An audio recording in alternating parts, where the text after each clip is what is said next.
Hi and welcome to another Pick a Card general reading. In today's reading, I will be asking Spirit, what is your first impression of your future spouse? This was actually commented on my future spouse's first impression of you video, and it was only commented a few weeks ago, but I only saw it literally at the start of this week, and I thought that's such a wonderful idea. It'll hopefully be a little bit of a fun reading as well. So I want to explore this by getting messages from the tissue box. I'm going to be getting oracle cards. We're going to be using a bit of tarot naturally. And hopefully we can get some really fun, clear information as to what your first impressions of your future spouse will be. Now I have 4 groups today for us. We're using scrunchies, just something that was lying around. I thought I can't wear all of these at once, so let's put them to good use. So 4 scrunchies, 4 groups. Group 1, you have this almost like a lilac color scrunchie, and there is actually a stain on this side, so I'm going to low-key cover it. It's just this color. I try to lighten the videos too because I film with natural lighting, so in post when I'm editing I try to lighten them, so I don't know if the color varies by the time you're seeing it, but that is like a light, almost lilac color. This is a gray one. So group 2, you have the gray scrunchie. This is actually one of my favorite ones. It's just like a sweat scrunchie. I'll wear that to the gym. Group 3, you have the almost like a light lavender. It's a little bit of a fairer pastel, purpley pastel than group 1's. Group 1's look more blue hues. Listen to me describing color. You have that one though, group 3. Group 4, you've got the navy scrunchie. So different, similar fabric to group 2, but different color, different again. So take time, pause the video now if you do need a bit more time to figure out which of these 4 groups you're feeling most called to. When you know which of these groups is yours, the timestamps will be linked in the description box below, as well as your songs. Click on your timestamps and join me in your readings.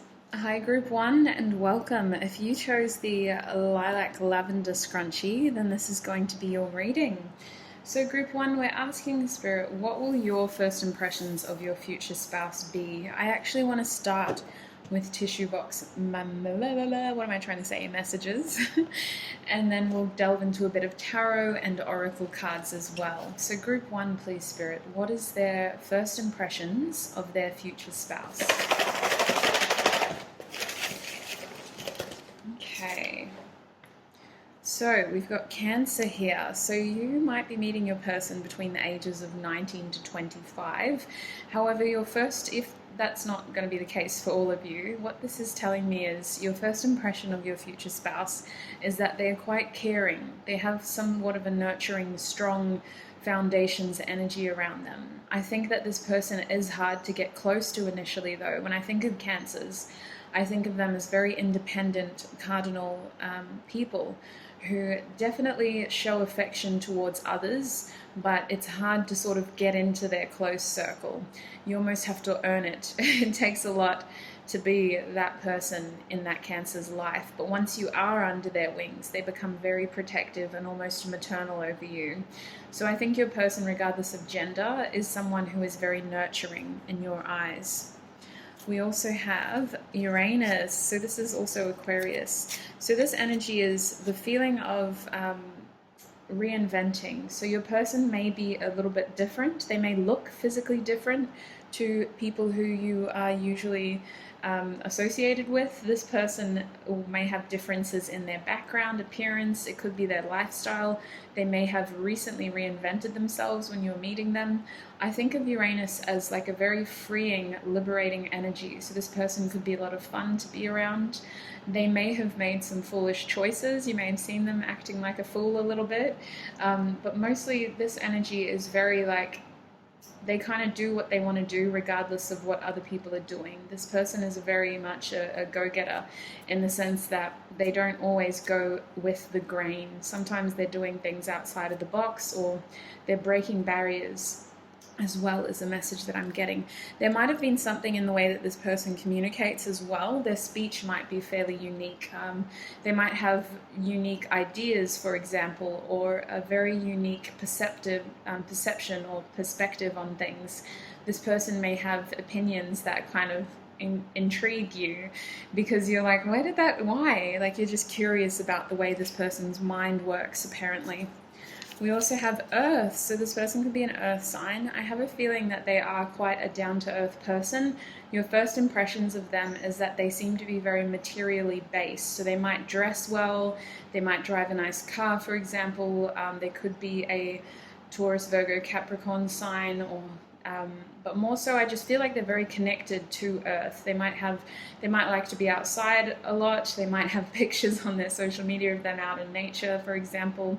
I think that this person is very connected to the 3D world, in the sense that they might have expensive items, like a nice watch, or nice shoes, or nice sort of clothes, or they might just look really good as well. But I think there's something about the way that this person appears, that is very different to others. Like, they might be a minority in your community, for example. We have Mars here, so there's something about this person that they're not afraid to go out and do things. I really feel like this is the kind of person who, I don't know how, but in your first impression of your future spouse, you immediately get this sense from this person that they are out here achieving goals. They're very much a go-getter. If they want something, they do it. And I think that it's inspiring, but it's also a little bit like intimidating. I do sense intimidation in this group. There's a hesitancy to jump forward with this person when you first meet them, because you're almost expecting them to take the lead, is what it feels like. This person may have transformed their lives, is what I'm getting with this Mars energy. Mars is also associated with the Tower card in tarot. And when I think of that card, I think of unexpected events and things changing very quickly. So this person's life may have changed very quickly when you first met them. They may have been going through a transformation or a change when you first meet them. We also have the 8th house now, transformation, absolutely.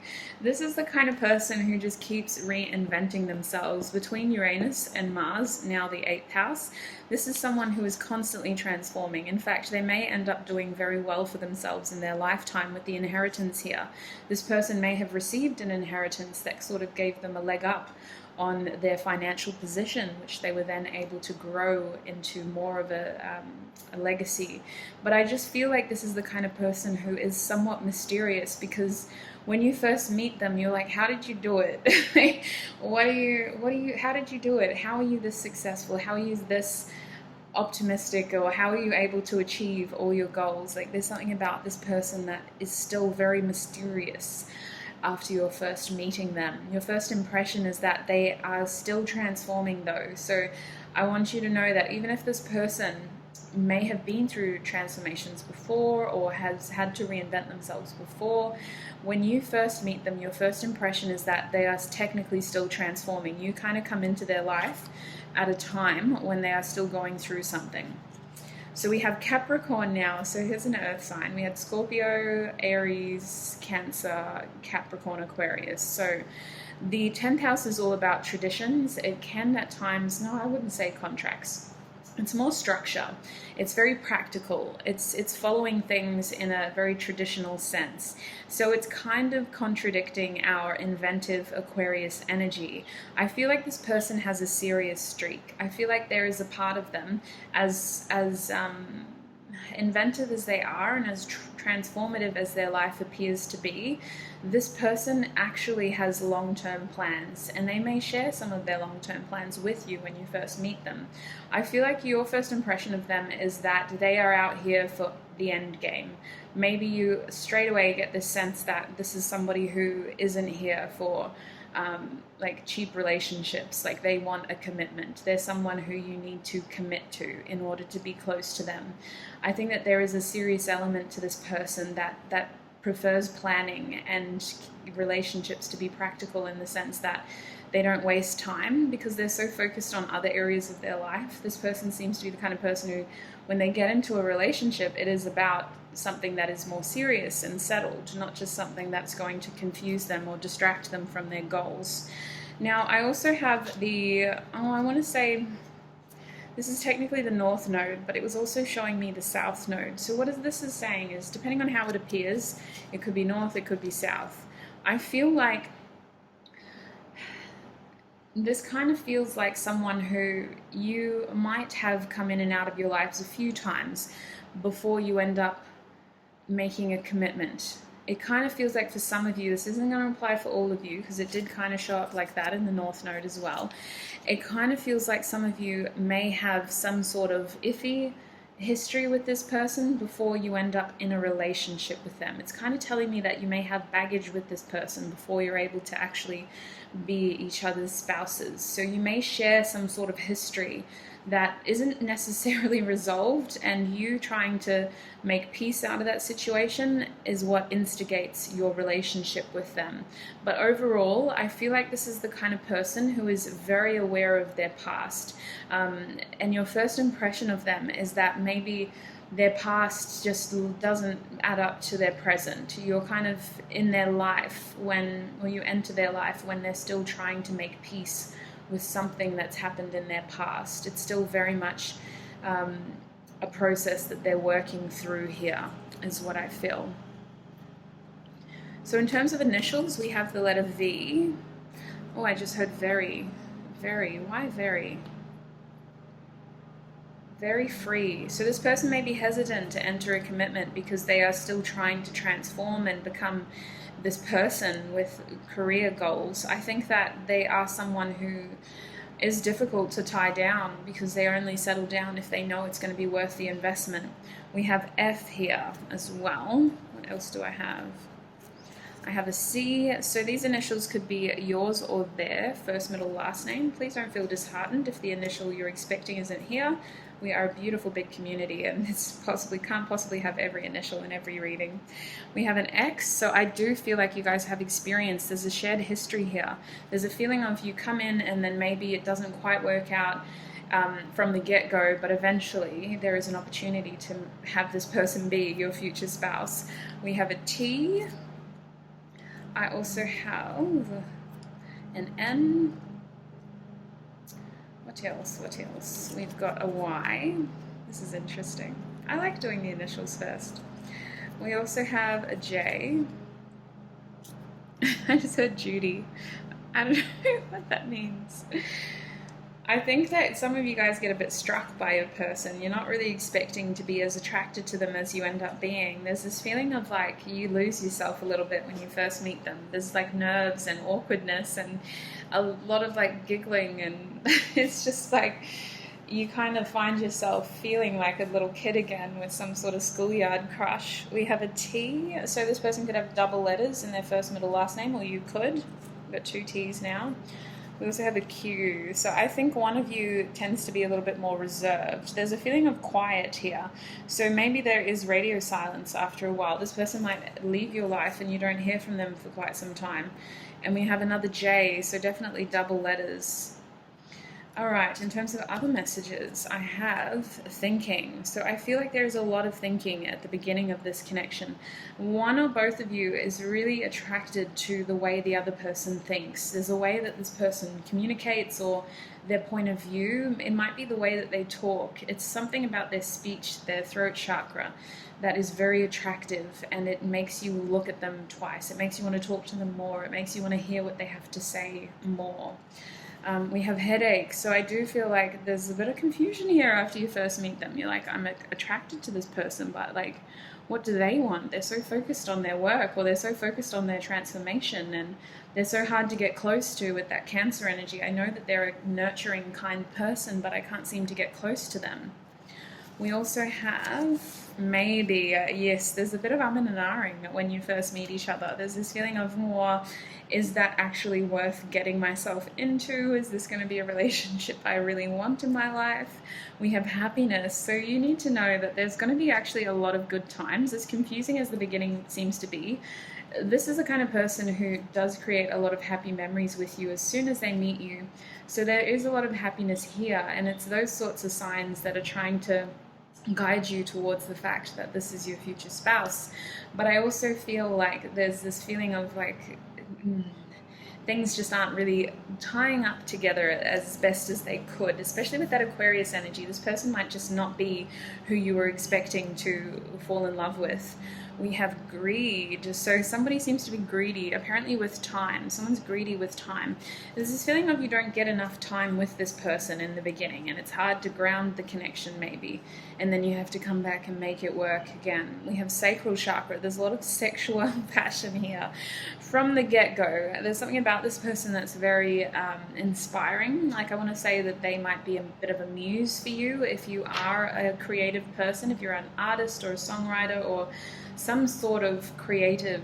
It feels like this person inspires a lot of what you do. I think that there's a lot of passion in this relationship. There is a connection from the beginning, but it's almost hard to ground from the beginning.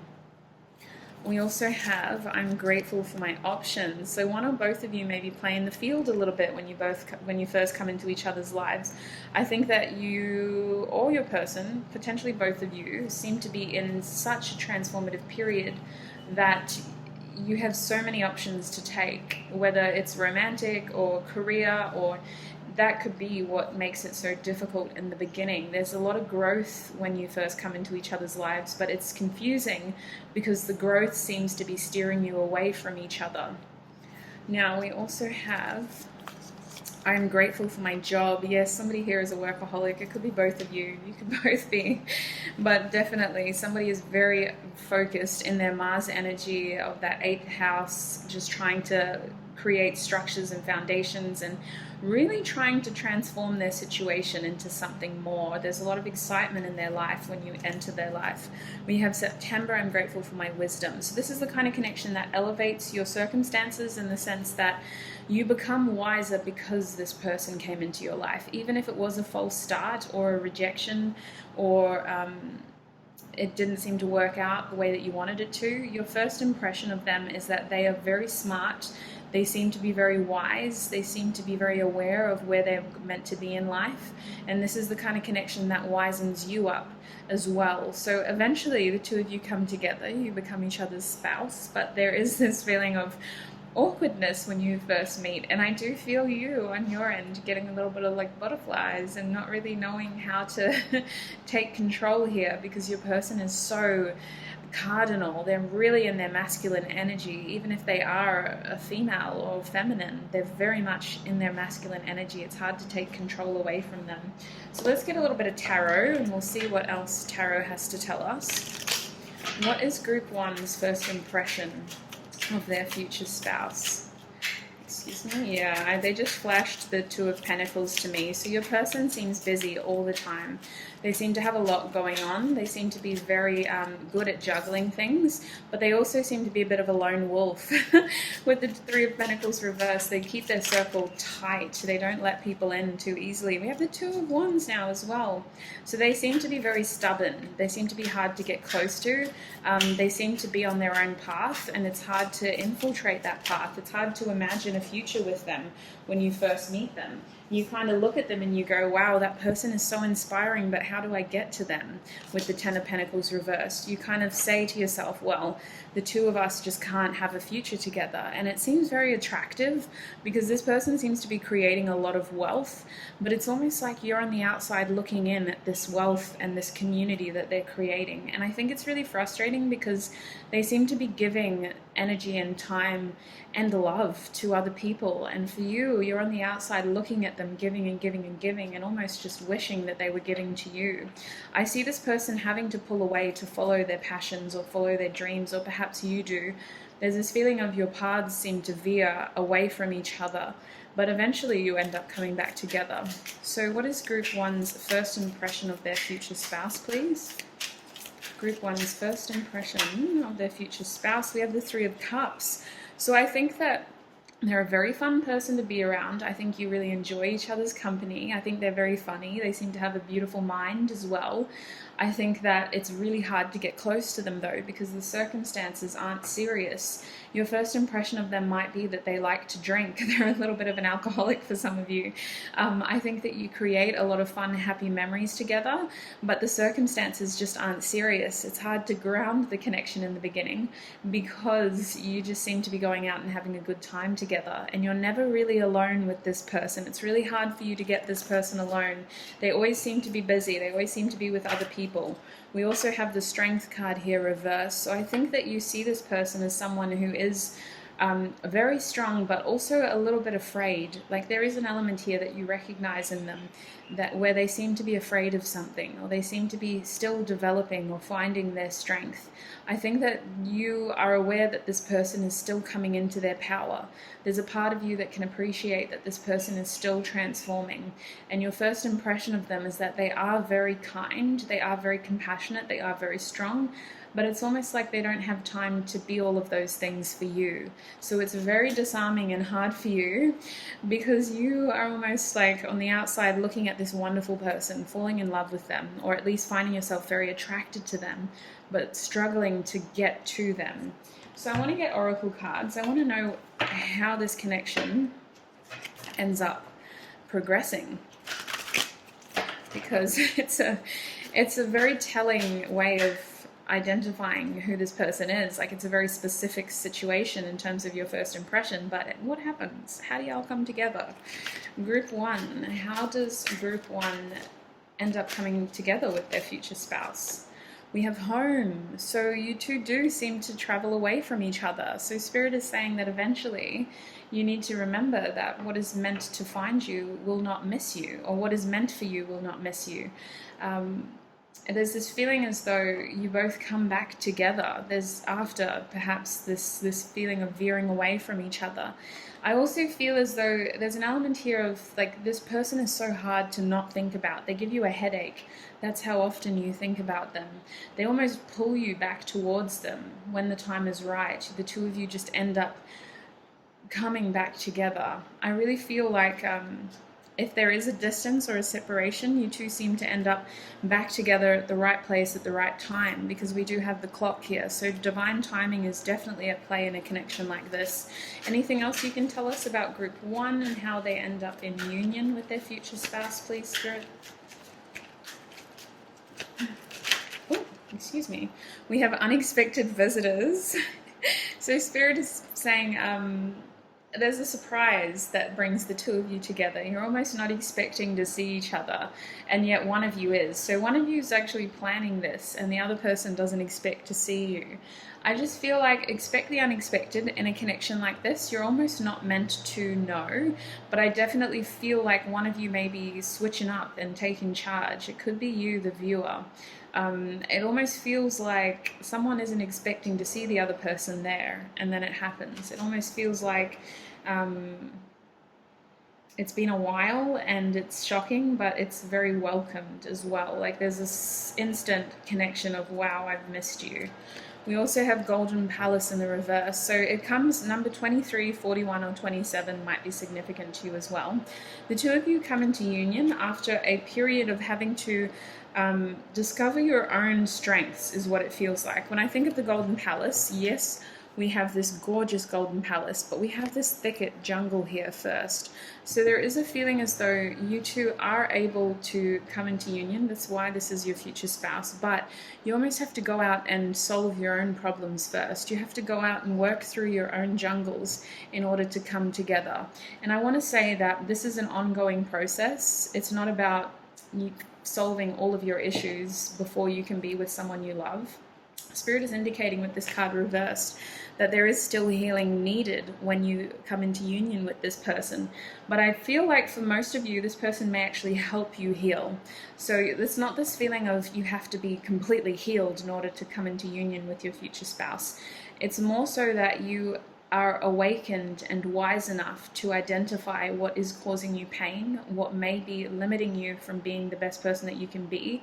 And it's with this knowledge that you come into union and are able to heal with this person, if that makes sense, because some of the healing may be here. Even if it isn't caused by this person, it feels like you're still healing when the two of you come into union. So group 1, that is what I'm seeing for you in terms of your first impressions of your future spouse. I hope that was fun for you, informative. Take what resonates. Do not let the rest take from you, and I shall see you in another video. Bye! Hi group 2 and welcome. If you chose the grey scrunchie, then this is going to be your reading. I'm going to be starting with the tissue box. We're going to be asking Spirit, what are your first impressions of your future spouse? The tissue box will give us initials, it might give us zodiac signs, also just any information about this person's personality and what you think of them when you first meet them. So group 2, please, Spirit, what is their first impressions of their future spouse?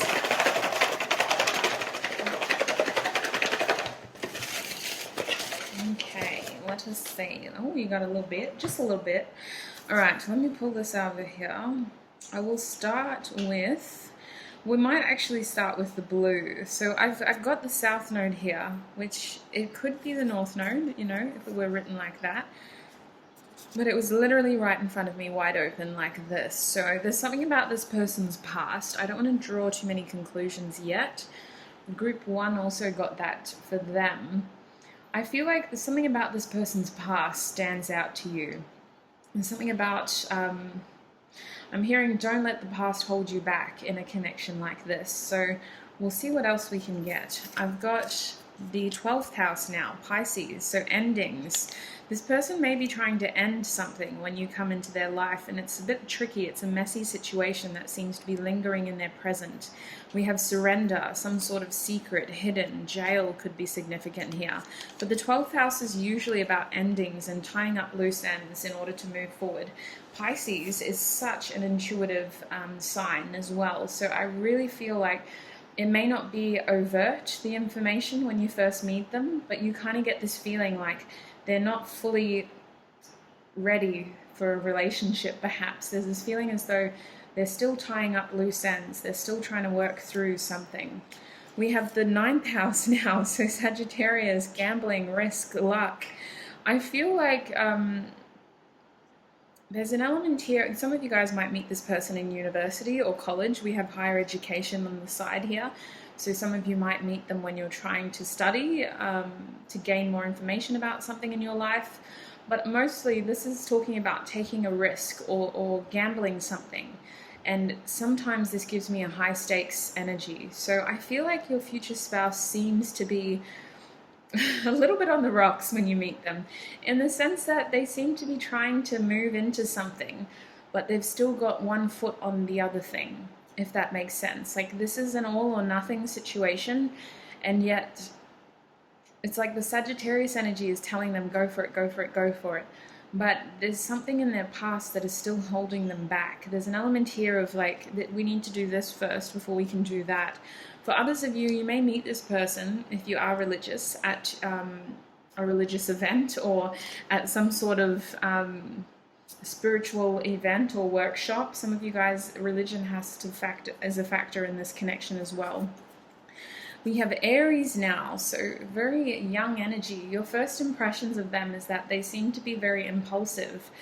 Between Aries and Sagittarius now, they have a fiery nature to them. And I feel like because they're impulsive, you kind of wonder about this person's past. Like, that could be what the link is here, is that there's so much fire, there's so much, I just want to do it and I want to do it now. And I'm going to do it now. They're so determined. But it makes you sort of go, well, hang on a minute. What is, like, how have you lived your whole life like this? Have you ever had to suffer the consequences of such actions? Like, there's something about the way that this person acts that makes you wonder about their past as well. Aries people aren't always spontaneous, but they're very determined and at times stubborn. So Aries people seem to always be creating new projects. They can be very creative in general, but they're the kind of people who they kind of just do things without almost thinking it through. There's a very youthful, impulsive energy to Aries. They might, someone might say to them, hey, you should do this, and they'll go, all right, and they won't really fully do the research. They'll just do it because somebody told them to, and at the time they felt like that was the right thing to do. It wasn't necessarily their intuition, it was their passion or their creative streak that was guiding them to do it. So that could be your first impression of your future spouse as well, is that they are easily impressionable in the sense that if you tell them to do something, they're going to do it, or they're easily influenced by their surroundings or those around them. We have Leo, so lots of fire in this person's chart, a lot of fire. We now have a fixed sign though. 25 to 30 could be significant in terms of an age range. This person could be a Leo. Leos are very much the life of the party. They present as being quite extroverted. Doesn't mean that they always are, but they do have like a bit of a showman side to them where they're very fun. They usually have very good humor, even if it's not conventional. They enjoy loud moments and being around laughing people or funny people. They can be stubborn as well at times in a different way to an Aries person. An Aries person is stubborn in the sense that they're never wrong, whereas the Leo person is stubborn in the sense that they don't like to say that they're wrong. Like you'll see it in their eyes, but they aren't always quick to admit that they're wrong. All right, goodness, I feel like I'm reading our fire signs to filth. They're not bad signs. My mother's a Leo, so I don't want to say too much about them. We have Gemini here, so some changeable energy. This is 13 to 19. Those ages might be significant. I think your first impression of your future spouse is that they struggle to make decisions in their life. When I think of Gemini in the first impressions energy, and it's funny that we got Aries, because Aries is your first house, so your rising sign, it's usually your first impression, what people think of you. But Gemini is this interchangeable energy, almost like going backwards and forwards between the two heads, the twins, constantly deliberating but not able to come to a judgment. So that could be your first impression of your future spouse, is that they're always thinking of wonderful ideas, but they can't ever really ground them, or they're not good at finishing that idea. We have Libra here, so this person is a bit of a thinker. We have 35 to 40 in terms of an age range and more cardinal energy. They're very balanced in some ways. I want to say that perhaps their opinions, they seem to be like, when they want to do something, it seems to come from the right place. You might meet them while you're studying law. For some of you, they might have a humanitarian streak about them in general. They might be very passionate about social justice or environmental change. It just kind of feels like there is an attractive quality to the way that this person thinks, but they struggle to action their ideas and to ground them into things that are going to be long-term. We have Taurus, speaking of long term, so we got some fixed energy here between Leo and Taurus. Age range is 9 to 13, but Taurus people, you guys might be at the same food place when you meet them. I don't know why, I just always think of food when someone says Taurus. So there is a sense of stability deep beneath. This person, when they love, they do love fiercely. They're very loyal is what I want to say. That's the beautiful thing about Taurus people. They're very loyal.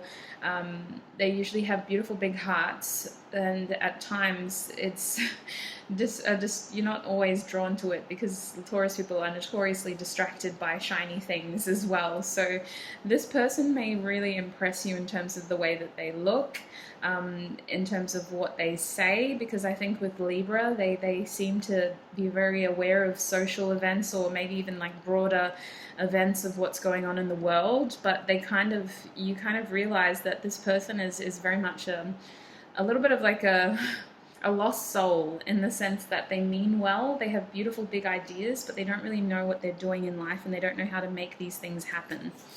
We have Scorpio, transformation. Yes, there's a lot of mystery around this person. You're kind of curing their past. Curing, is that even a word? No, you're curious about their past. And I also feel like birth, death, and sex is really just amplifying this person's changeable energy. Like one minute they're creating something, next minute it's over, next minute they're passionate about something else. Like there's just this real changeable energy here. A lot of fire, a lot of passion, a lot of good intentions, I want to say, but they just don't quite know how to make it all happen yet. We have Jupiter here though, more Pisces and Sagittarius energy. So Jupiter is all about luck. It's all about good fortune, I want to say as well. It can be a risky energy to have at times, but I do feel like this person, their biggest struggle is making a practical plan. They have the passion, they have the intentions, they just need someone to tell them what to do. And that seems to be your first impression of them. They are very much someone who intends on achieving whatever they set their heart or mind out to do, but they just don't know where to start. That's something that you can really tell when you first meet them.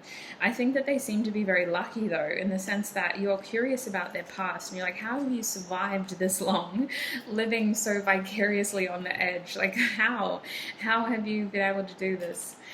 We also have the second house, so more Taurus energy. The second house is all about routine. It can at times be self-esteem. So some of you may think that your person is overly confident to the point where they're covering something about their self-esteem here. I want to say that whatever your first impression of them is, it's changeable, because they seem to be a changeable energy at the time that you meet them. You might meet them at a low point in their life, for example, when they're having to compensate for a low self-esteem by trying to really be extroverted in social situations and trying to be very impressionable and to appear more knowledgeable than they actually are. This person is definitely invested in some sort of success, but I feel like they're just starting out. They're not quite as successful yet as they are destined to be. We also have the Sun card, so more Leo energy, more ego energy. I really feel like this person has a beautiful heart, but they're very much focused on the surface. I think that they're very curious about winning people over and making a good impression and wanting to appear like really carefree at times. I think that they're a very fun person to be around, but they're almost too conscious of what other people think of them when you first meet them. We have Mercury, so Gemini and Virgo, more mutable energy. I really feel like this person, something about the way that they think, it makes you very attracted to them. I definitely think that they are very good at creating. I just think it takes them a little while. Like, you seem to come into their life when they're still figuring things out. Now, we also have inspired. So you inspire this person, and I think part of the way that they choose to live their life inspires you, because in your head you're going, how can anyone live like this? How is anyone able to create success and stability in this way? You have to have a plan. You can't just have a dream and passion and good intentions. Like, what if it doesn't work? And you kind of bounce that off each other and create something together, it seems. It seems like the two of you are opposite enough to complement each other, and you're inspired by each other's opposites. Like, you each have what each other has within you, but it's not your strong qualities. For example, if this person is a risk taker and very ready to jump into the darkness, you like the idea of that, but you prefer to have done some research first and written a few plans and lists first. Whereas this person admires someone who can do that because they like that, but they can't do that. So you seem to complement these things within each other. We have trying, and I do feel like they're really trying. You come into their life when they're really trying to transform, to create something for themselves. They're still in the early days. They're trying to be more grounded and practical. We only have one earth sign here, and it's Taurus. So they're still distracted by the idea of success, but they really want to achieve. We have happiness here. So I do think with Leo and the Sun that this person will make you laugh. They'll definitely make you smile when you first meet them. I think that they're very aware of how other people react to them, and they're almost too aware of it. They're very conscious of how other people see them. And I think if they're very attracted to you, they're going to do their best to win you over as soon as they meet you. We have forgive. So that's interesting. There's some element of like, I feel like this first impression of them isn't necessarily them at their best, if that makes sense. It's not them at the way that they would prefer to be or who they are destined to be. So there is an element here of your future spouse saying, please forgive me for how I acted when I first met you. It wasn't who I am, it wasn't my strongest self, but it was who I had to be at that time. We have choices. So I do feel an element of having to figure out where to go in life. It's not that this person has specific choices. It's like a Seven of Cups energy. The world is just a giant open horizon, and they don't know where to start. Like, there's not even a path, there's no signs, there's no popular route or destination. They're literally just seeing a vast ocean with endless horizon in front of them, and they're like, okay, where to first? Like, what do I do? How do I get through this? How do we navigate this? We have sacral. So there's a lot of inspiration here. There's a lot of feelings of creativity and passion in your relationship. And let's be real, this person has a lot of fire. So there is going to be a lot of passion. We also have longing here. So I feel this person longing for some sort of success, and it feels like your relationship helps that happen or helps that ground. I feel like this person, your future spouse, is longing for some sort of connection or community or identity. It's almost like they've always felt somewhat alienated by their circumstances, like a black sheep syndrome in a way. And it could be that they're a Sagittarius, you know? That also automatically makes you a black sheep of the family. You just kind of feel disconnected from your community, and you start to explore the world in a way to create connection elsewhere, in a way to curb that curiosity and to understand the world around you better and to figure out if you are really a black sheep or not. Often Sagittarius people go towards the most exciting thing to them, and it's unusual at times. It doesn't always mean that they're going to be there forever, but it's this feeling of longing for connection, longing for something that they didn't have when they were growing up. They may have felt like a black sheep of the family. We have if only. So this person seems to hesitate to jump into a relationship with you, or there's fear over having this connection move too quickly. I think that they do take a chance, but your future spouse seems to be like wishing and longing for something with you before it actually happens. We have January. I'm grateful for you. Your first impressions of your future spouse is that they seem to kind of be overly expressionate as well, is what I'm getting between the Leo and Sun energy. They may be very quick to tell you how beautiful you are, or that they like you, or they may kind of make you feel uncomfortable in the way that they're trying to win you over, because it's kind of like, hey, you don't need to try so hard, like calm down please, just let me breathe. We have I'm grateful for my job. So I do feel some sort of development here. They could be studying, or they could be starting a new career path. There's definitely an element of developing something. We have I'm grateful for my fears. Again, there is fear here. I think there's fear of being your authentic self, at least your person, because they want to win people over, and maybe they think that themselves isn't enough. We also have I'm grateful for my options. Again, talking about choices, a big wide open vortex of possibility. They don't really know which direction to take. Now, moving over to initials, we have M or W. We actually have that twice. So you take that one as it resonates, but this person could have double letters in their first, middle, last name. We also have a B. I didn't realize how many you guys got. We've already been talking. Well, I've been talking for 17 minutes. We have an R. I also have, that's why I don't like using the tissue box much. Oh my gosh, we got these again. We got another M or W and another M or W. Yo, this is crazy. This is obscene. You guys might have the same initial. We have a U. Grateful for you. Group 2. We have a P. We also have another U. This is crazy. 2 U's, 2 M's, 2 W's. We have an E. I'm showing that to you backwards though. That might help. And we also have an O. Oh, I just saw emo. So very emotional. Someone here is very expressive. We have an S. And I also have a T. So listen, I'm going to put those up there. I do want to get tarot because those messages are fun. But let's get down to the brass tacks. Group 2. What is their first impression of their future spouse? The devil. Oh, wow. Your person. Yeah, wow. Fiery, young, interchangeable, too many choices, doesn't know what they want, not really able to commit. Might be very, very bound to certain things in their life. I think that there's a lot of passion in your connection, but something that they do, it makes you need to forgive them because they're maybe too expressive here. Goodness, why the devil? I'm kind of picking up on this like impulsive energy with the devil card, the sense of instant gratification or doing things without being aware of their repercussions. It's this feeling of this person doesn't realize how much karma they've created until it's too late. They're almost just out here for a fun time and a good time, and then it all sort of catches up to them. And you got to wonder, your first impression of them is like, how do you live like this? Like, surely there's got to be consequences for these actions.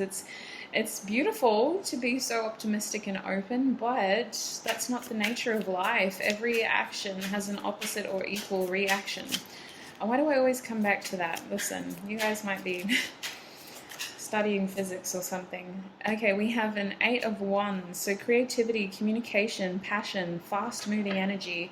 You perceive your person to be very creative, a lot of potential, and very, like, they seem to be wanting to move through life quickly.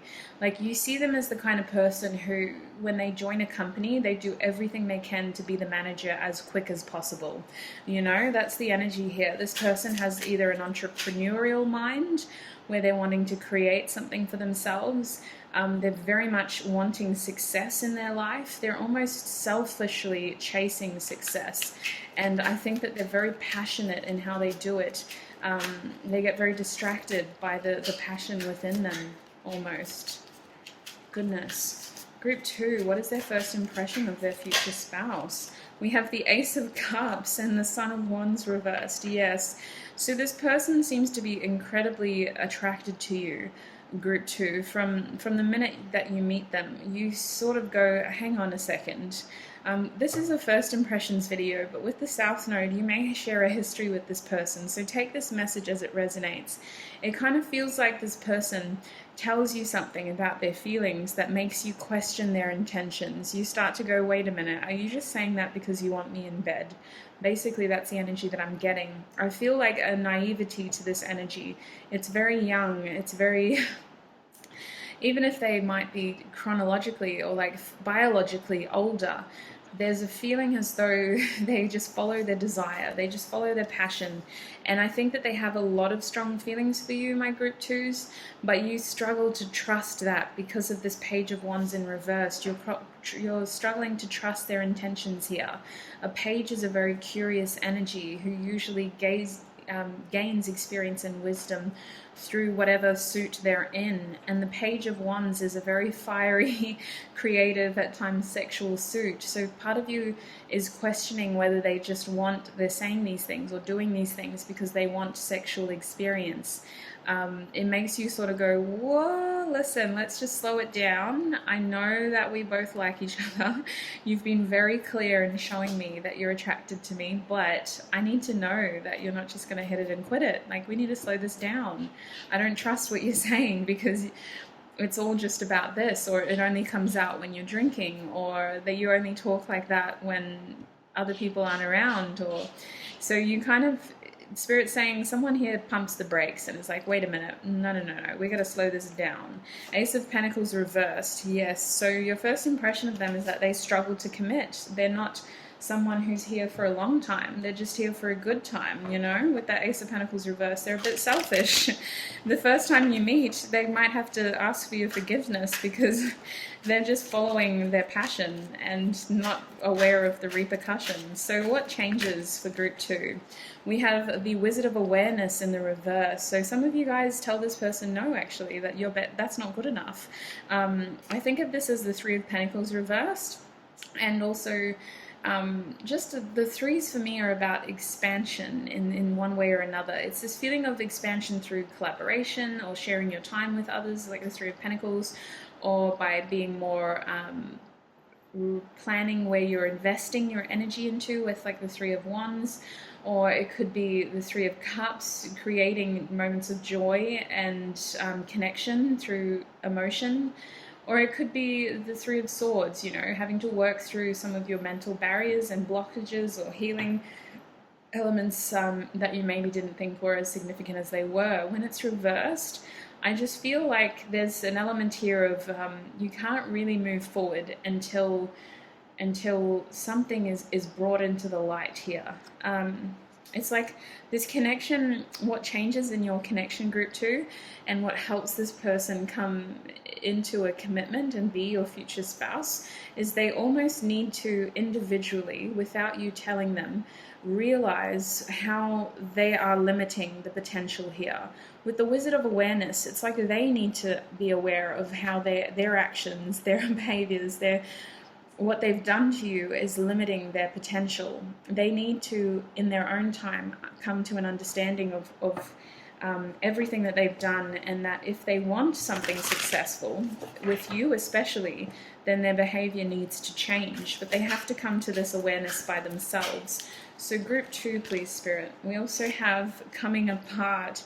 So you guys definitely have an opportunity in your connection to really decide whether this is someone you want to move forward with or you want to separate from. And I think it's unfortunately when you seem to lose this person, or when you show this person that you're not willing to stick around while they continue sowing their wild oats, that you decide, this decision makes them decide that they actually want to try to salvage this connection. It's this feeling of they have to lose you in order to love you. So it's very challenging. I hope that resonates though, because if it doesn't, then you have every power to change your reality. You're not stuck in a connection like this. This doesn't have to be your future spouse, group 2. As attractive as they are, you are the one who is in control of your reality, and you are the one who can say no. And no is a full sentence as well, my group 2s. But what changes? Why does group 2 decide that this is their future spouse, Spirit? Why does group 2 decide this is their future spouse? We have sad embrace. Oh my days. So in terms of numbers, we have 3, 46, and 45 now.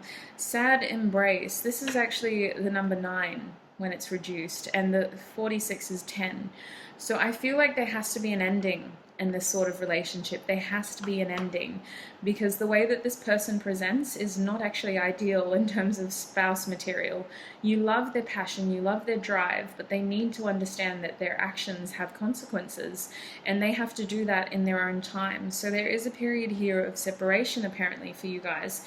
There is going to be an opportunity to talk about uncomfortable things and to address what has happened in the past. That's why we got the South Node now, I realize, and the Pisces endings.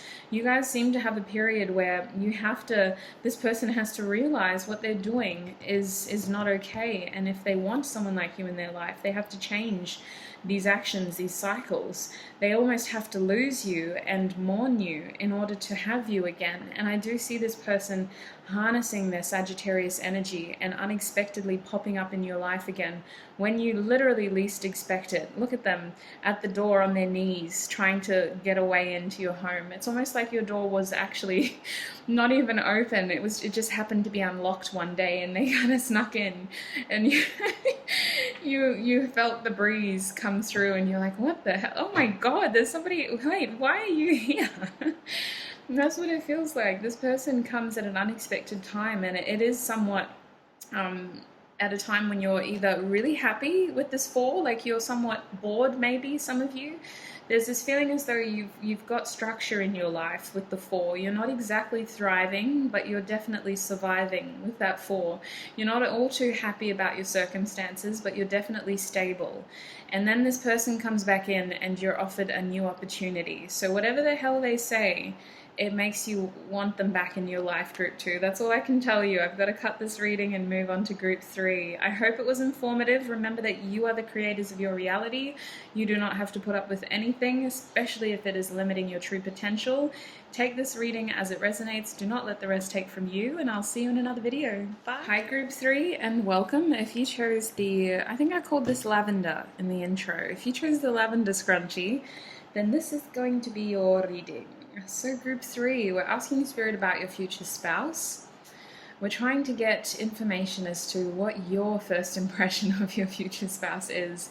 The first 2 groups have been really interesting, to say the least. I was really hoping for like a fun reading. It's just so crazy asking about, who we're going to end up spending a lot of time with, whether you believe in marriage or not. And sometimes the first impressions, it makes you go, why? Why would I choose to marry that person? So today at the end of the reading, I will be using oracle cards to ask Spirit What changes? You know, why do you choose this person as your future spouse?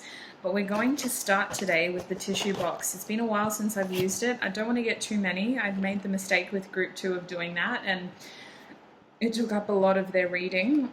So we'll see how many we can get, what's the right fit for you. We're just aiming for honest, clear messages. Group 3, what is their first impression of their future spouse?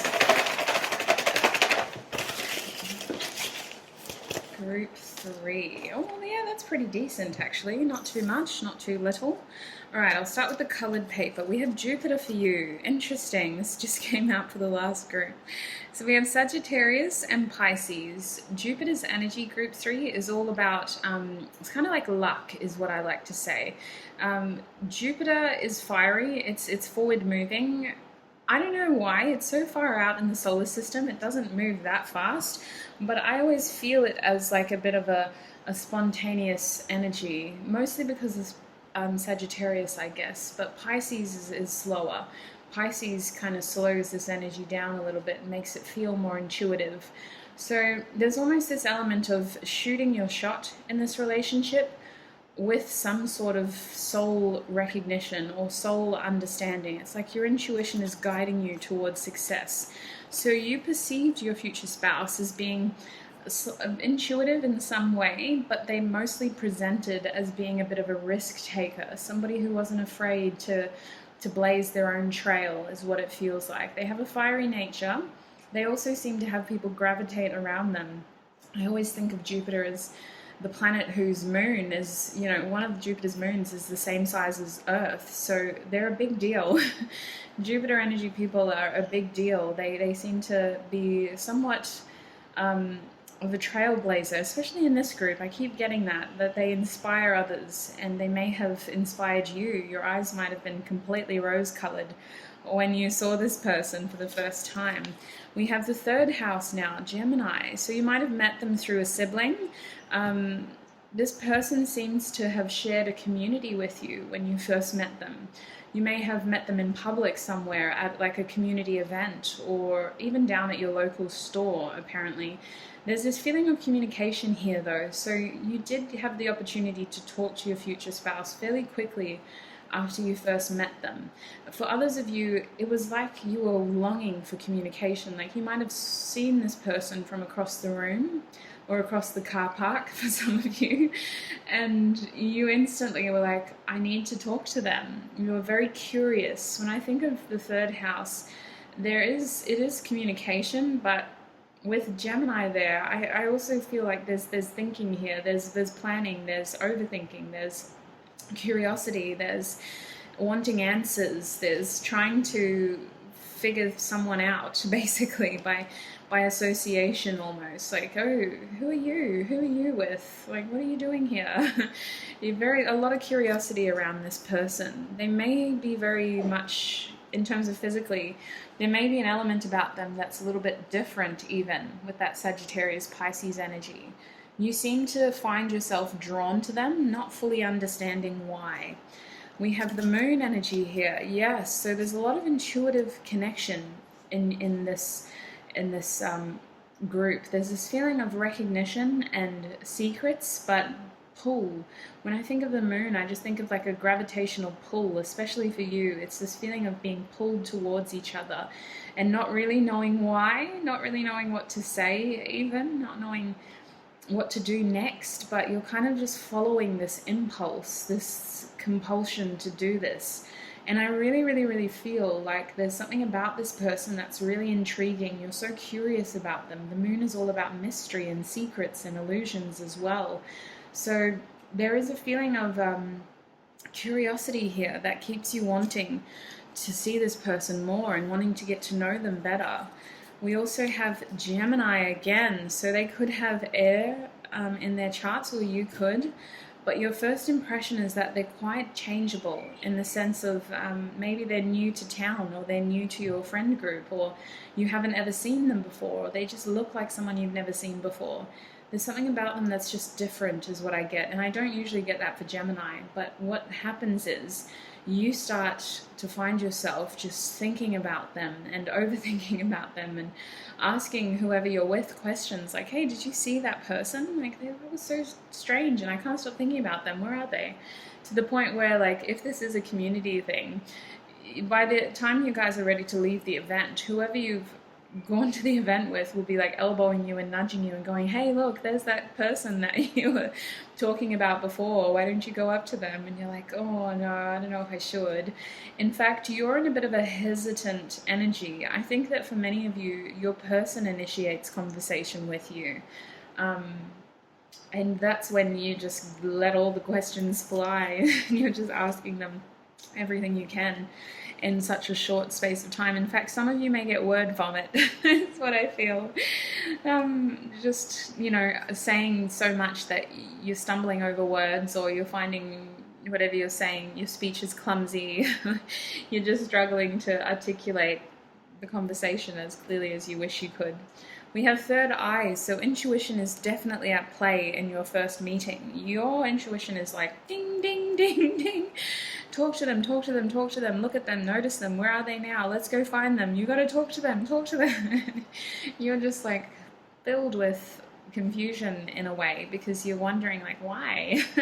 That's not even why I'm here. I'm at a duck fair. I was supposed to buy a duck. Like, why do I need to talk to this random person? But something about them and your intuition as well won't let you forget about them, to the point where you end up actually instigating some form of communication.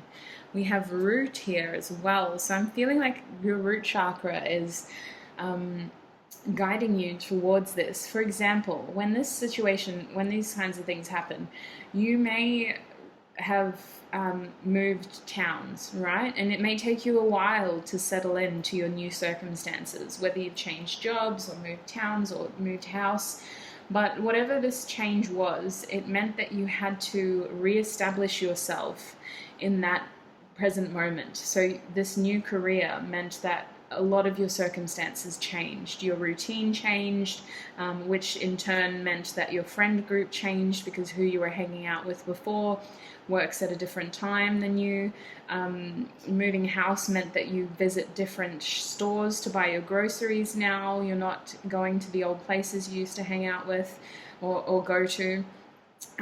Changing careers meant that you also had to change your home, or it meant that your work hours had changed. There's just this feeling that you had some sort of major change in your life. It wasn't necessarily abrupt, or it doesn't have to be that unexpected and painful for a lot of you, but it is change. It is big change, and it's sort of after you've laid the foundations into this change, after you've had that first day at work, or you've sort of moved the major furniture into your home, that you seem to meet this person. There's a feeling of you're still grounding something in your life. You're still processing some sort of major change when your future spouse comes into your life. And for many of you, your impression of them is that they seem to be grounded in this community or in this situation. They seem to, even though they have some sort of curious energy around them, they're very new to you, they still seem to be somewhat grounded, and they seem to be a beacon for your intuition. We have heart, so I do feel a recognition here. I feel like talking to them just makes you feel good about yourself. You might find that they're always looking you in your eye and striving for constant eye contact, which is something you're not usually comfortable with, You might just feel an instant connection with this person. Your heart chakra, root chakra, third eye, and now crown. So this is a very significant connection, group 3. Your crown chakra is all about messages, and I was getting that with the root chakra. You may be processing this major change, and you're a bit exhausted. You're not really knowing whether you have the energy to go to this duck fair on the weekend, but it's with a friend who lives close to you, and you don't usually spend a lot of time with her, so you're like, sure, I'll go. I'm not really going to buy a duck, but I'll go. I'll help you buy ducks. And then that's when you see this person, and anything could have happened in the lead up, really. So many things could have changed that meeting. You might not have, for example, if you didn't take that job, you wouldn't have moved houses and you wouldn't have been there at the time that these ducks were for sale and your future spouse was there. It just seems to align in a way that is completely uncanny. Like, you can't, once you start to understand the circumstances of how the two of you met, it's kind of like, wow, we were just meant to cross paths. Like, we were meant to meet each other. If this didn't happen, if that didn't happen, if this didn't happen, then we wouldn't have met. Like, that's crazy. Sacral chakra. So there is an instant sexual, I want to say, like, fascination for some reason. Like, the two of you eye each other up when you first meet, and you're kind of like, yeah, I could. I could definitely see that happening.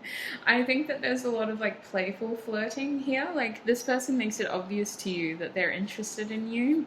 I think that it's really, like, there's a wholesome element to this. I don't think it's going to be at a duck fair. I don't even know if that's a thing, but there's definitely a wholesome energy here, and I think it's because you meet in some sort of community situation, or it could even just be at the grocery store, and the circumstances, like, people are lining up to buy their bread and milk for the week, and the two of you are having, like, playful, flirtatious banter, as playful as it can be in that circumstance.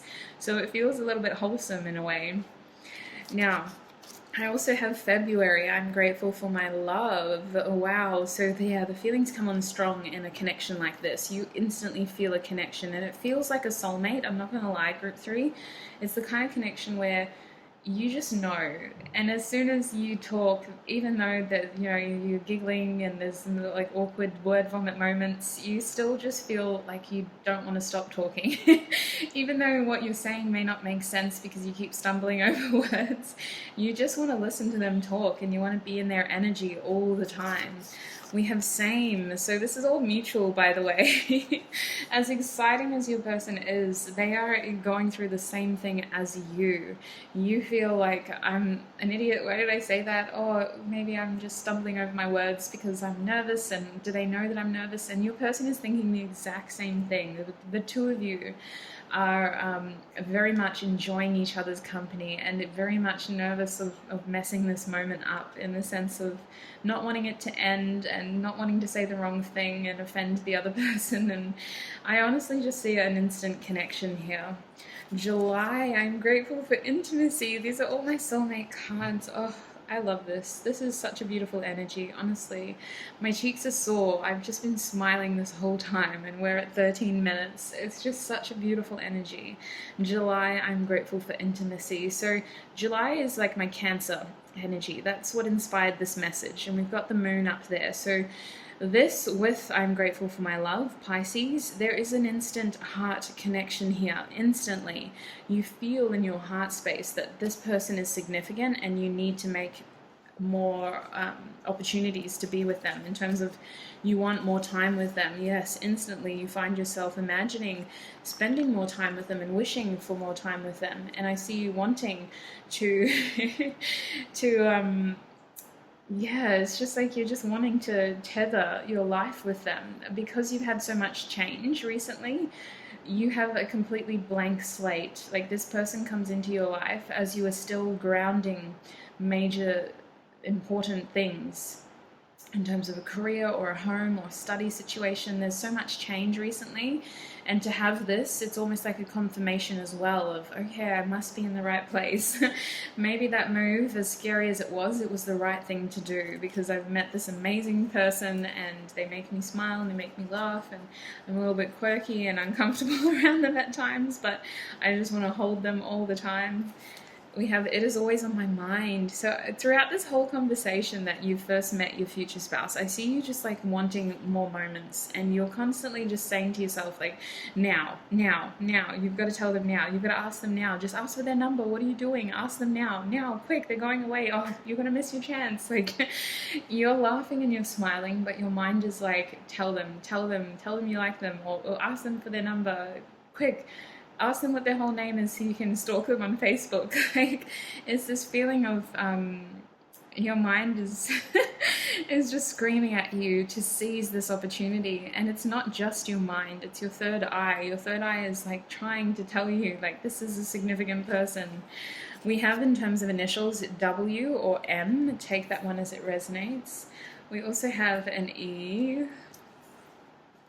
We also have, oh, I don't know why, I just feel so excited. My chest is a little bit tight. Like, I literally feel like I'm in your position. And I have butterflies, and my cheeks are sore, and my eyes are a little bit liquidy from smiling and laughing so much.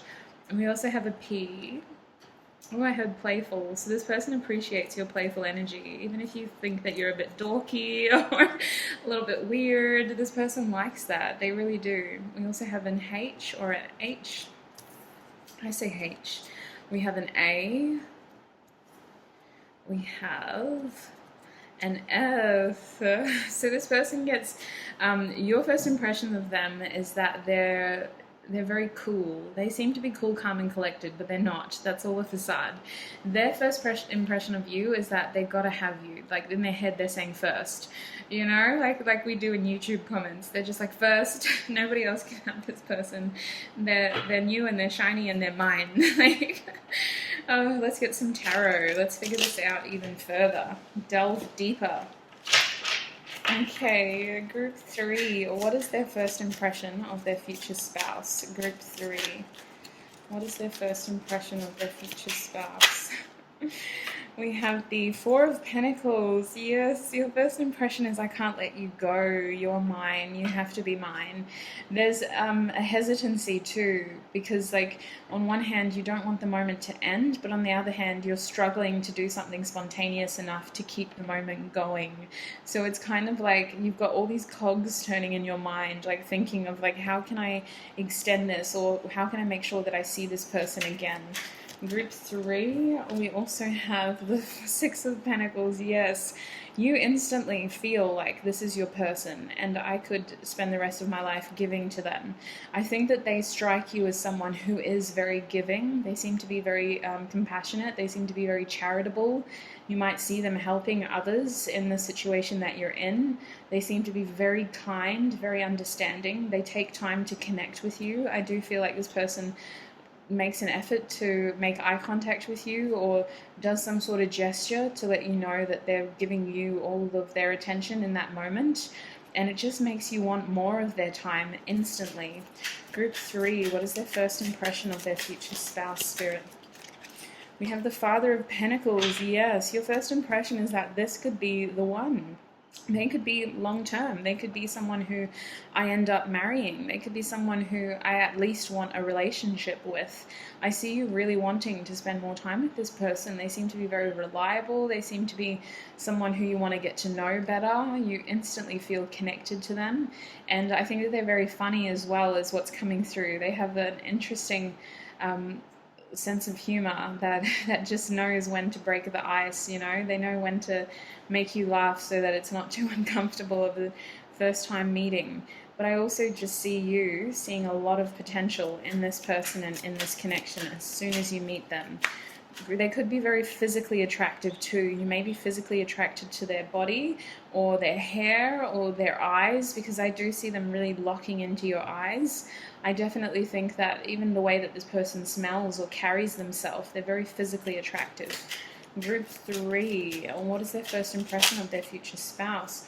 We have the Sun card here, and I don't think that it's meant to be reversed. What I think this card is telling us is that there is a sense of happiness here, like there's an instant feeling of joy and connection, and you instantly start to think, well, how can I create more of these? How can I create more memories together?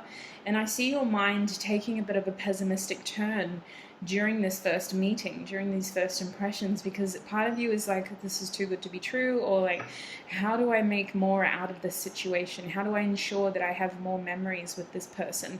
Your mind takes a little bit of a negative turn because you start to wonder, like, do I have to ask this person because I'm not comfortable doing that, but I will if I have to? And you're kind of like, well, this person's giving me all of this. Like, if they wanted to give me their number, they would have by now. And your mind's a little bit of a defensive, on the defense here, trying to tear you down a little bit. So you get into a little bit of a headspace here where you're overthinking it a bit. And your bottom deck energy is the Seven of Pentacles. So you're instantly in planning mode when you meet your future spouse. You're instantly wondering to yourself, how can I make the most out of this situation? And I do see you like instantly planning on meeting this person again with the Seven of Pentacles, wanting to invest more in this connection and with this person. So I'm going to be getting oracle cards to understand how this connection grounds. Group 3, please, Spirit. How does their connection to their future spouse ground? We have wishing well in the reverse. So I feel like this is the kind of connection where it does take a little bit, in the sense that there's no formal separation here, but it's almost like you have to both prove that you both really want this to work for it to happen. And I think that with the wishing well here, it's about not losing faith, not losing optimism, hope in the situation, and knowing that if it is meant to be, it is meant to be. I almost see you having to release the circumstances, like just saying, well, this is how I feel about you. I really like you and I want this to work. And the other person going, yes, I feel the same way. I guess, if it's meant to be, it's meant to be. You kind of just let go of it, hoping in your heart that it comes back to you. And I definitely think it does, because it's your future spouse. But also, the wishing well is telling me that nothing is a coincidence here. Everything had to happen in the way that it did in order for the two of you to meet and in order for the two of you to actually come together. So group 3, how does this connection to their future spouse ground? Group 3, please, Spirit. Oopsie daisy, we have coming to life. Yes, so you've had a lot of change, right? We know that. That's when you meet them. And then you kind of start to ground more of your life, is what it seems like. Goodness, can I just get the one card?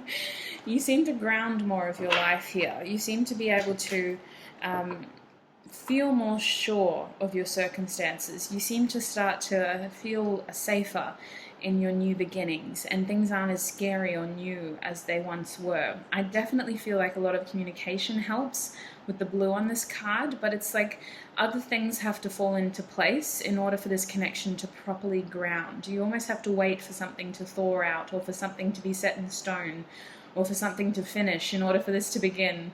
There's a feeling of the two of you meet when you've had this unexpected, or not even unexpected, you've just had a lot of change and you're grounding this change still. You're in the early days of creating this. And then as it becomes more of a sure thing, so does your relationship. That is when the two of you are able to say, listen, I really like you and I want to be together. Like, I want something more serious. And that's when I see the two of you actually coming into union and saying that, yes, we're together. And everyone can know as well. So bottom deck energy is cleaning house, yes. So your connection comes into union when the two of you have tidied up your loose ends. It's not to say that it's that big of a painful process. It's just that you've got other things that need to be attended to. The two of you meet exactly when you do for a very specific reason of being ready, or at least of getting ready to be ready, if that makes sense.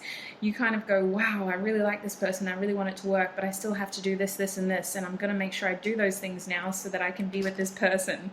And that's almost why Spirit brings them to you, because it's like a motivating influence. It's for you to go back to everything else and go, okay, I'm going to do it now. I'm going to make sure I do it. So group 3, that is what I'm seeing for you in terms of your first impressions of your future spouse. I hope that was fun. It was fun for me. As always, take what resonates. Do not let the rest take from you. And I shall see you in another video. Bye. Hi group 4 and welcome. If you chose the navy colored scrunchie, then this is going to be your reading today. So group 4, we're asking Spirit about your future spouse. I'm hoping to get information on what your first impressions of your future spouse is. We're going to be ending with some oracle cards as well. These oracle cards will be asking Spirit, how do the two of you come into union? Because we know that first impressions don't always dictate the rest of the relationship. They can always be mismatched as well. So I'm starting with the tissue box today. Group 4, please, Spirit. How does Group 4 perceive their future spouse? What is their first impression?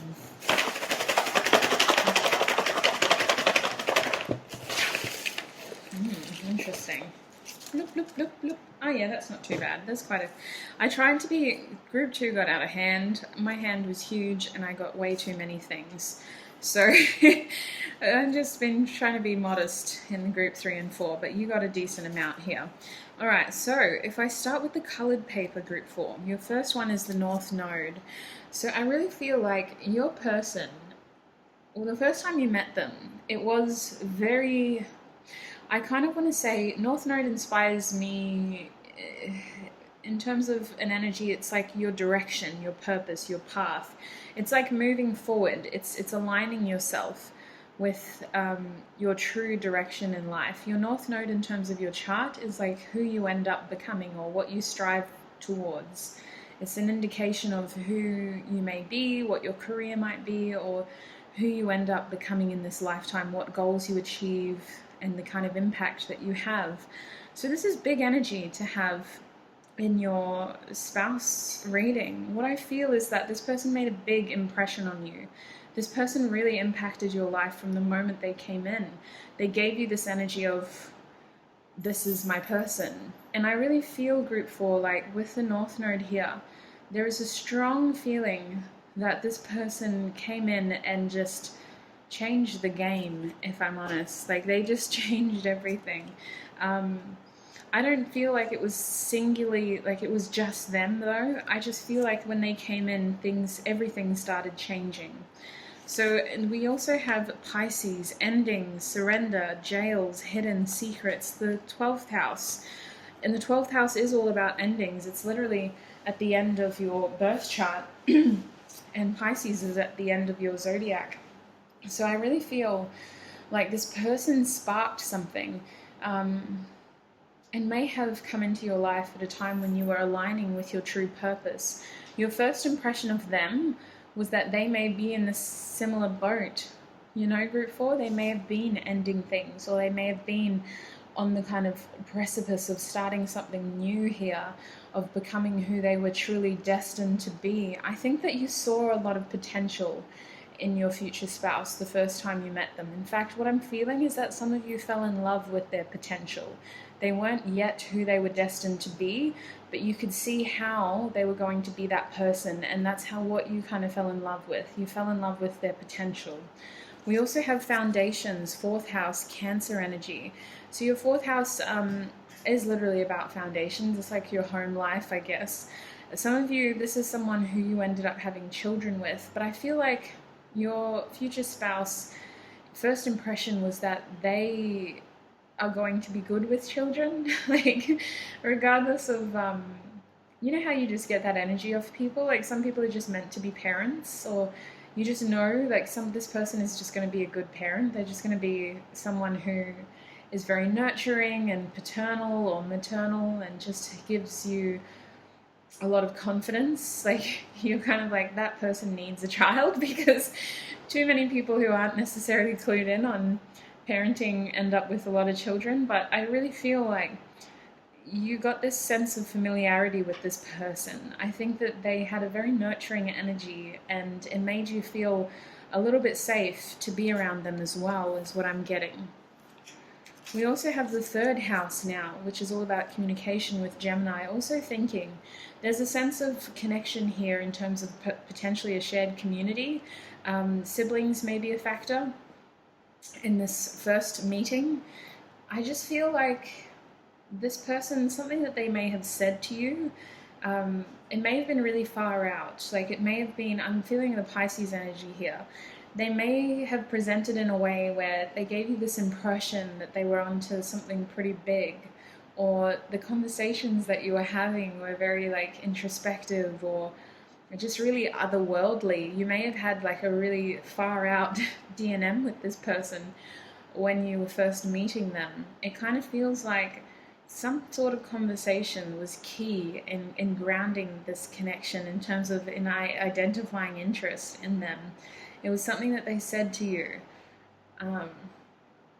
This person may be very involved in your local community. They may have a job that is very much tackling community issues, or they may be someone who you saw out in the community a lot. I just kind of get this sense of wanting to know more about them though. Like, when I think of the third house, it's almost like you're wanting to understand them better. You're wanting to get a better understanding of their close circle, who they spend time with, how they spend their time. You know, what do they do after work, before work? What do they like to do on the weekends? That sort of energy. We also have Uranus, so Aquarius energy. This is an energy of being reinventive, of kind of just taking initiative and moving towards something, even if others are telling you not to. So there's something about this person that made you curious, and it could have been their carefree energy, the fact that they just do these things, regardless of what other people think of them. They may have also looked different to the people who you usually spend time with, or to other people who you have dated for some of you. But I feel like they're a little bit of like a risk taker here with the Aquarius energy. It's not to say that it isn't calculated risk. They definitely plan. They think about these things in order to pull it off. But I do feel like this person, something that they did or they were doing, made you very curious about them, and you wanted to know more. You wanted to discover more. We also have the 10th house, Capricorn. So this person could have been very career orientated when you first met them. There's a lot of masculine energy in this house, in the sense that it's like father's energy, whereas Cancer could be more of like a mother's energy. I don't know, I just feel like they do have a very paternal energy, they have a very caring energy, but maybe at the time that you came into their life, they were more focused on their goals, they were more focused on other things, on creating and inventing other things. There is a traditional side of this person that does like to follow the rules. However, what they were doing was like breaking the rules in a way, whether that's like society's rules or some sort of social construct, or as one way of doing things. They seem to break out of the box here. They seem to have another way of achieving that didn't necessarily fall in line with structure of how other people do it. We also have Jupiter. So this has come out in like 3 of the groups. So Sagittarius and Pisces energy in Jupiter. Jupiter is a very fiery planet. It is a planet of action. It can be spontaneous. There's a lot of gravitational pull with Jupiter because of all the moons. I feel like this person may have been onto something big, but it feels like they were only in the early days of being that, if that makes sense. Like, I'm also sensing a sense of boredom here. I'm not going to lie. Like, I think that this person was a little bit bored with their life when you came in. You kind of made things exciting for them again, Group 4. In terms of your impression of them, I think that they excited you. I think that they had you doing things that maybe you don't usually do. There seems to be a very exciting connection, and yet it's comfortable enough to instigate feelings of safety, but there's also, it's different enough to make you curious in order to want more. Like, especially in a first meeting, you kind of were left with this delicious taste in your mouth, and you were like, I need more of that. I need to know what it was. What did I just eat? What did I just ingest? We have Capricorn here, so this person could have been a Capricorn, or you could have been. Your first impression of them was definitely that they seem to be focused on long-term success, whether that's their career or maybe they just really wanted to start a family as well. I feel like this is the kind of person who you perceive to want commitment over everything else, though. Your first impression of them was that maybe they look older or they act older than they actually are. Capricorn people usually do. They seem to be a lot wiser than their physical age, or they just seem to have a lot of experience as well as what's coming through. I feel like with the Capricorn energy here, this person may have been hard for you to read. Capricorns are notorious for having a bit of a front up, like a little bit of a mask. They present in a particular way. They're a little bit of perfectionists. So I feel like it may have been difficult for you to figure them out, and that's what made you want to spend more time with them as well. We also have Leo, so there was an extroverted side to this person that sort of masked their deeper feelings. I feel like they were at times the ones sort of cracking the jokes or making people laugh, or they just had a beautiful smile to you, group 4, or they just had a way of lighting up the room in a way that you couldn't ignore them. They seem to be very creative and expressive as well, like the kind of people who, when they laugh, their whole body moves, you know? Like, it's just a really fun energy. I think that you did create some memories in this first impression too. Like, you were able to burn parts of this person into your memory, and it's become a very impressionable meeting. Like, you don't easily forget this person. There's a reason why they're your future spouse. And I think that they do have a funny side to them too. There's something about humor here. We have Aquarius again, so Aquarius is somewhere with someone's chart, but definitely a sense of being unique, a sense of being inventive, calculated though. Like, yes, there's risk, but we're analyzing it in a way that it's not as risky as it needs to be. You know, we're able to work with this risk to make it less scary. The Aquarius is an air sign, even though I always think of the Fool card when I think of Uranus and Aquarius. It's still about thinking things through so that you're confident enough to take that leap of faith. It's not just about blindly doing it. We're not a complete fool here, but we aren't afraid to jump into something new. So I think that your person was very curious to you, in the sense that you were curious about them. You wanted to know more about them. You wanted to understand them better. You wanted to know how and why they did these things. And they seemed to be very mysterious. And in your eyes, you could see them doing risky things, but in your mind, you sort of knew that they're not a complete risk taker. So you were like, well, what is this person? Like, are they a risk taker? Are they a rule breaker? Like, do they follow by the rules, or are they out here breaking them? You just wanted to know this person better. You wanted to understand them better. We also have throat chakra. So I kind of see you spending a lot of time thinking about this person when you first meet them. You kind of go home and you think about them, and then you see them again and you kind of go again and you're like, oh, I wish I would have asked them this. There's this feeling of your mind is just overactive when it comes to this person, group 4.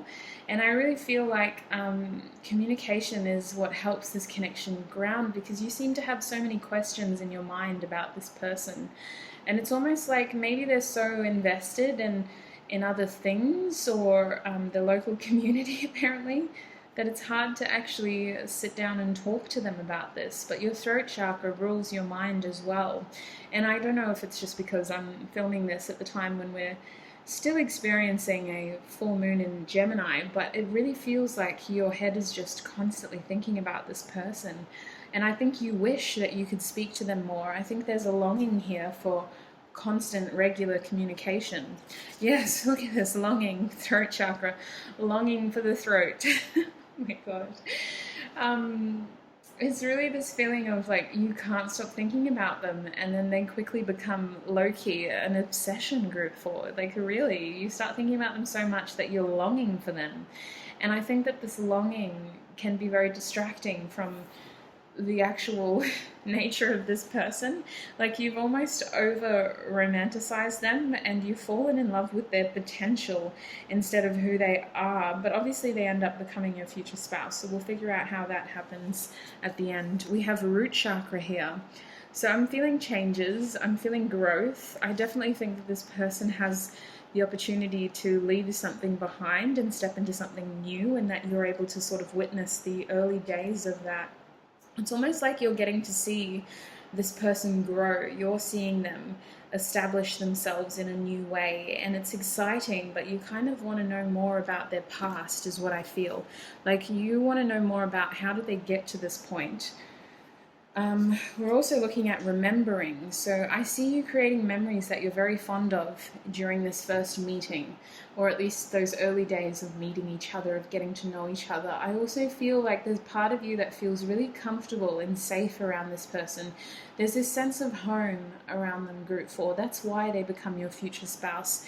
There's nostalgia here. There's connection. You feel like this person is your home.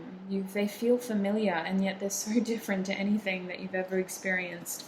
We have gratitude. So I feel like you're very grateful that this person came into your life. I think your first impression of them is that they seem to be someone who's always saying like, oh, I'm so grateful for that, or I'm very grateful for this, or perhaps they're someone that expresses a lot of gratitude, or they have a lot to be grateful for. Maybe you have the opportunity to hear a part of their story and you're able to appreciate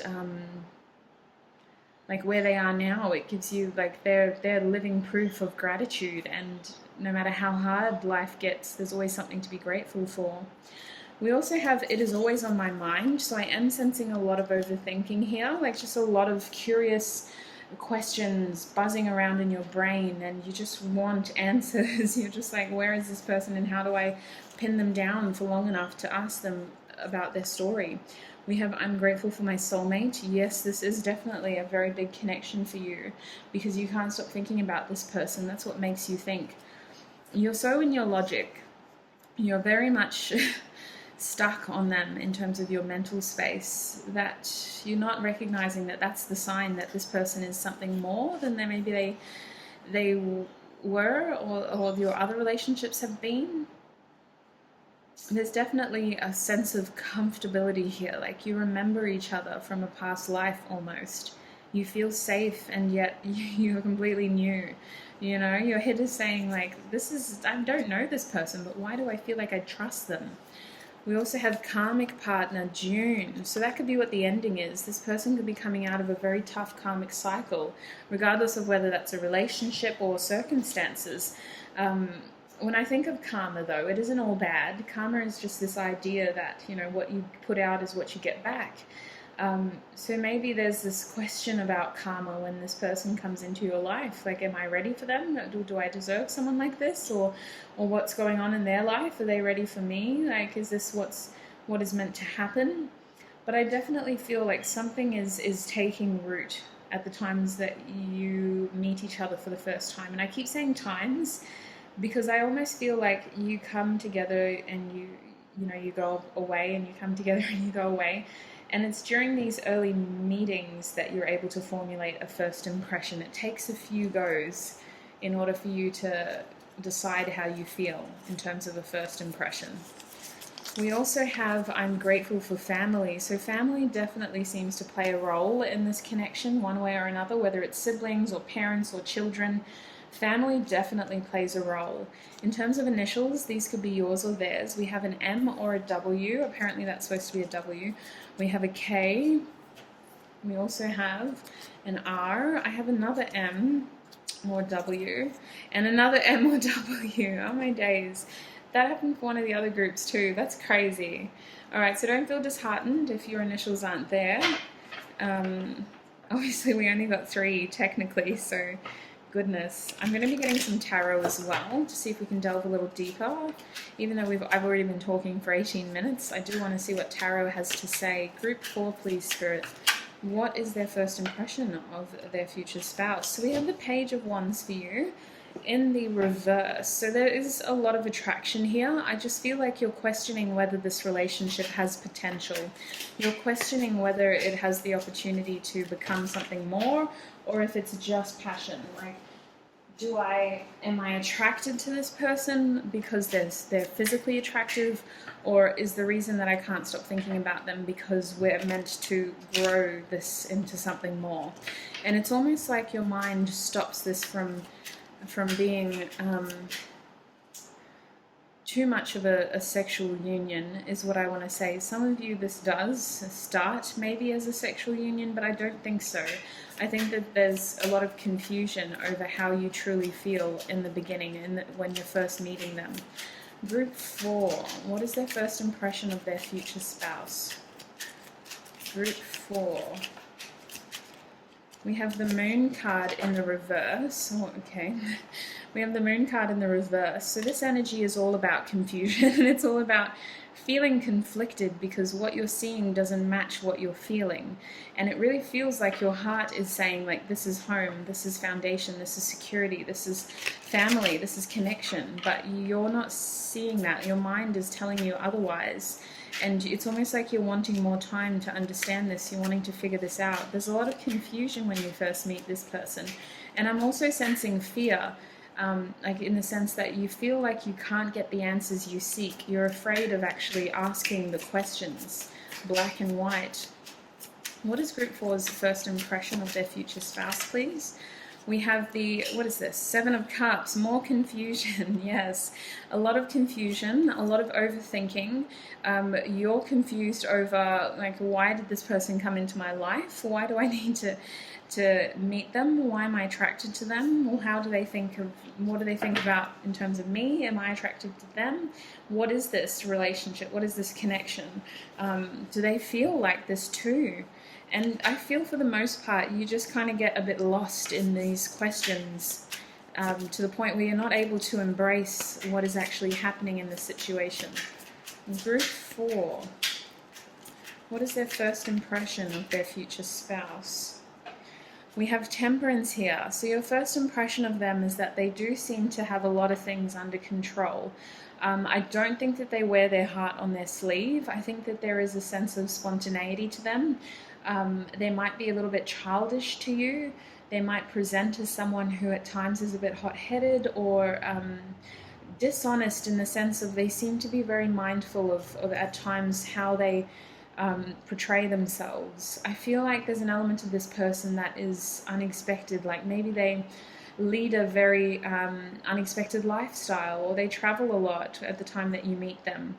Which, let's be real, not a lot of people are traveling right now, so this should stand out for most of you. But the first time you meet your future spouse, you're kind of like, well, what's going on here? Like, what is this? What are we? Who are you? Why are you here? Why do I feel like this towards you?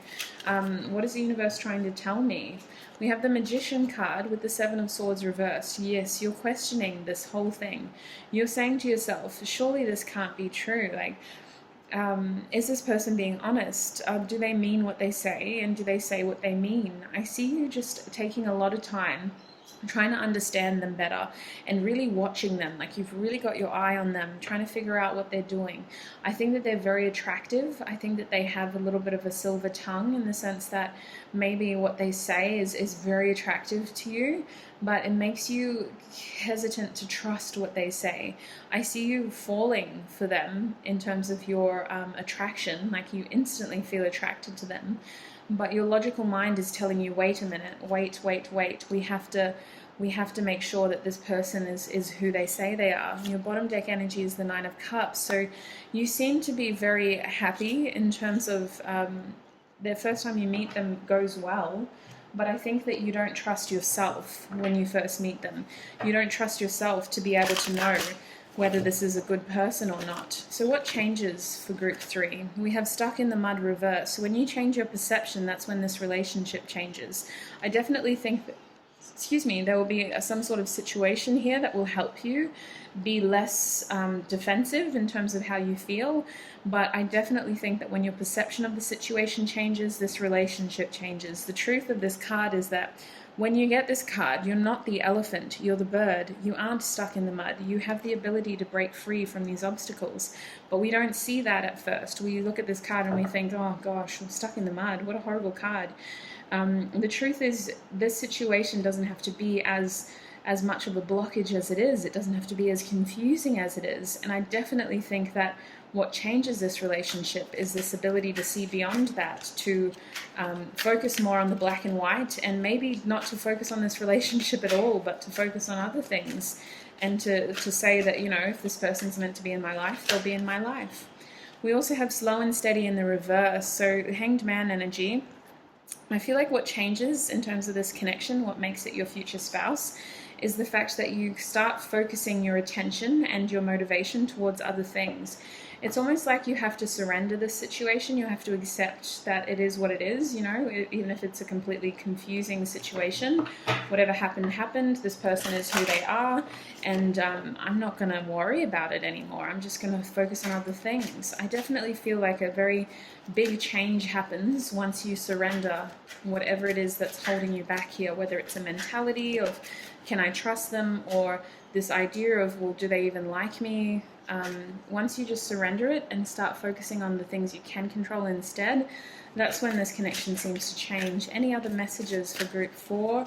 they should know about their relationship with their future spouse? What changes? What makes this connection come into union? Group 4, future spouse. What brings them into union? We have dry desert reversed. Yes, it's almost like you have to free yourself from your environment. It's almost like you have been in this box for quite some time and you're having to break out of it. You're having to tell yourself, well, this isn't me, actually. This isn't where I want to be for the rest of my life, and I'm not going to settle for this. I do sense a feeling of boredom as well here. So your first impression of your future spouse is that they seem to be exciting, and even though it's really confusing, they seem to be moving. And you're a little bit like, well, do I want to do that? Am I ready for that? And honestly, with the dry desert in reverse, Spirit is saying what makes this connection come into union, in the sense that it hits that proper commitment level, is that you don't yet confuse yourself by what you see around you. You know, when we plan to spend the rest of our lives with someone, we can't base it off the here and now, in the sense that every day is temporary. You know, when we will say we want to spend the rest of our lives together, we're factoring in the potential that our circumstances will change. And I think that that's what this connection was brought into your life to do, is to challenge your circumstances and to challenge you to change your perspectives, to challenge you to change where you invest your energy in, to challenge you to change who you want to be in this lifetime, and to be more open and willing to change. It's almost like this person had to come into your life to help you find yourself, because you were so content or stuck in who you were and where you were. Bottom deck energy is making a choice. Yes, I feel like this relationship elevates after a big decision, after a major decision here. And it's not really a lose, really. Like, you're still moving forward. The biggest step here was choosing to take a step. The decision's the easy part. The hard part was getting out of your box and recognizing that you have choices. So in terms of numbers that could be significant, in terms of dates, we have the 24th, the 12th, the 31st, and the 30th. Group 4, that is what I'm seeing for you in terms of your future spouse and your first impressions of them. I hope that was fun for you, or at least informative. Look after your beautiful selves, and I shall see you in another video. Bye!